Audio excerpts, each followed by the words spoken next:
ऐसा बाप नहीं चाहिए। एक बड़े शहर में रतनलाल अपनी बेटी संध्या और छोटे बेटे कुणाल के साथ रहता है। रतनलाल बहुत गरीब है और शराबी किस्म का आदमी है। वो रिक्शा चलाकर अपना जीवन यापन कर रहा है।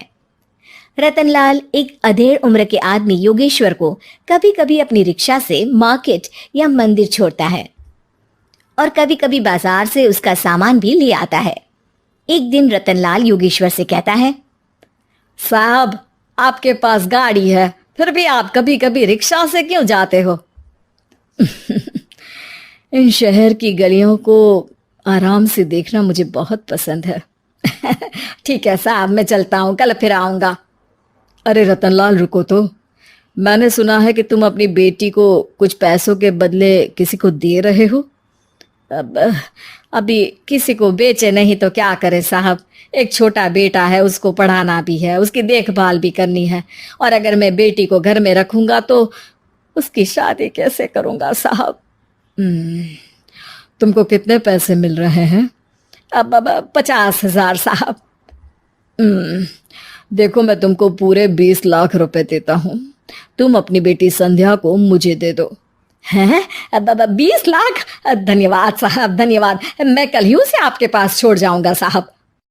अगले दिन रतनलाल संध्या को हमेशा के लिए योगेश्वर के यहाँ छोड़ आता है और बदले में 20 लाख रुपए लेकर घर आ जाता है। रतनलाल जिंदगी में पहली बार इतने पैसे पाकर बौखला गया। उसने एक अच्छा घर लिया। कुणाल, अब हमें कोई चिंता नहीं है, तो अब अच्छे से पढ़, खूब मन लगाकर पढ़ाई करना। पापा, मुझे पढ़ाई करना अच्छा नहीं लगता। अरे तूने अगर ज्यादा बकवास की ना तो बहुत मारूंगा।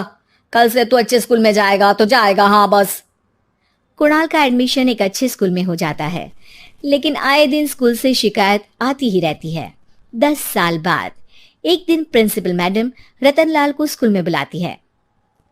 रतनलाल, आपका बेटा कुणाल बहुत आवारा हो गया है और ये बिल्कुल भी पढ़ाई नहीं करता है, बल्कि उसका दिमाग गलत कामों में जा रहा है।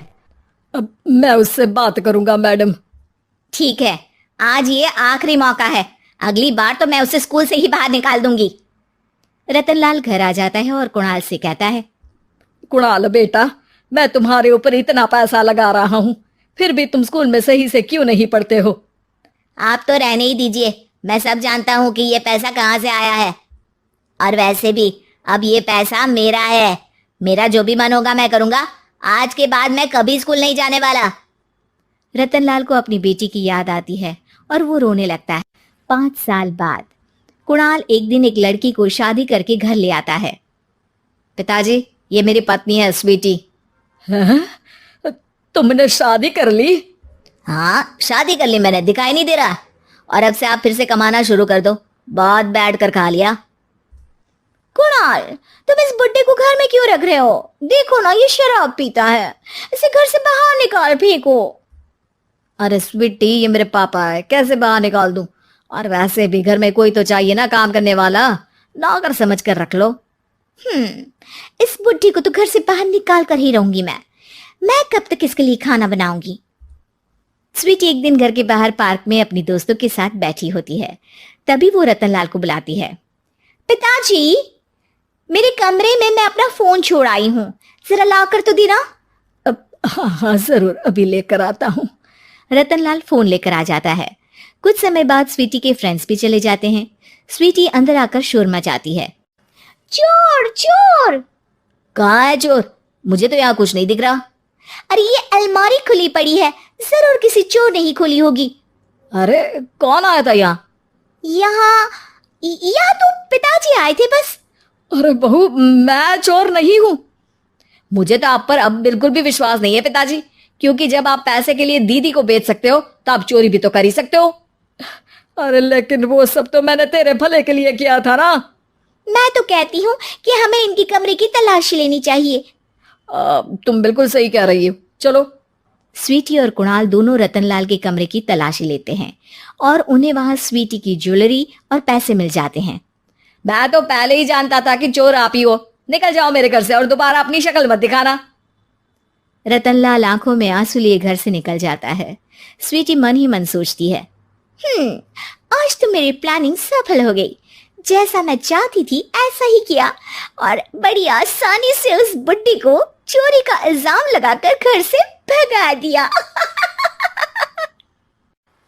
रतनलाल की हालत अब ज्यादा खराब हो गई और वो सड़क पर बैठकर भीख मांगकर खाने लगा। एक दिन वहां एक गाड़ी आकर रुकी और सड़क पर बैठे सभी भिखारियों को अपने सेंटर ले गई। एनजीओ की मालिक संध्या एक एक करके सभी को सुविधा मुहैया कराती है। तभी उसकी नजर रतनलाल पर पड़ती है। पिताजी, संध्या तू? पिताजी आपकी ये हालत कैसे हुई? ये सब मेरे बुरे कर्मों की सजा है जो मुझे मिल रही है। मुझे माफ कर दे बेटी।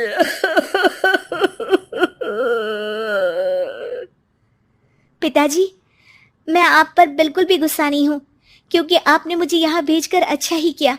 मेरी जिंदगी बदल गई। लेकिन ये सब हुआ कैसे बेटा? आप ये नए कपड़े पहनो, तब तक मैं योगेश्वर अंकल को बुला कर लाती हूँ। योगेश्वर अंकल? हाँ अंकल। योगेश्वर जी ने तुझसे शादी नहीं की थी? नहीं तो पापा, उन्होंने तो मुझे पढ़ा लिखा कर इस काबिल बनाया है कि मैं आज सबकी सेवा कर पा रही हूँ। रतनलाल पश्चाताप करके रोता रहता है। तभी योगेश्वर भी वहां आ जाता है। रतनलाल जी, आपकी ये हालत कैसे हुई इतने सारे पैसों के बावजूद भी? क्योंकि मैंने बेटे और बेटी में भेदभाव किया था। लेकिन आपने ये कैसे किया, मुझे ये जानना है, बताइए। सालों पहले जब संध्या छोटी थी तब मैंने एक बार एक आदमी से तुम्हें बात करते हुए सुना था, जो कुछ पैसों में संध्या को तुमसे खरीद कर शादी करना चाहता था। मैं उस समय एनजीओ में बच्चों के लिए ही काम कर रहा था और मैं किसी भी लड़की की जिंदगी खराब होते नहीं देख सकता था। इसलिए मैंने अपने जीवन की कमाई का एक बड़ा हिस्सा तुम्हें दे दिया था। सच में कितना गलत था मैं, मुझे माफ कर दो। अब आप दोनों मेरे साथ घर चलो और आज मैं अपना सच्चा प्रायश्चित करना चाहता हूँ। योगेश्वर और संध्या रतनलाल के साथ घर जाते हैं। स्वीटी दरवाजा खोलती है। चोर भिखारी, तो फिर से आ गया? चल भाग यहाँ से बुड्ढे। ये घर तुम्हारे बाप का नहीं, मेरा है। बाहर निकलो यहाँ से। रतनलाल कुणाल और संध्या को घर से बाहर निकाल देता है। योगेश्वर जी, अब ये घर आपका है और अब आप यहाँ एक और एनजीओ खोल सकते हैं। शायद अब ये सच्चा प्रायश्चित है। संध्या अपने पिता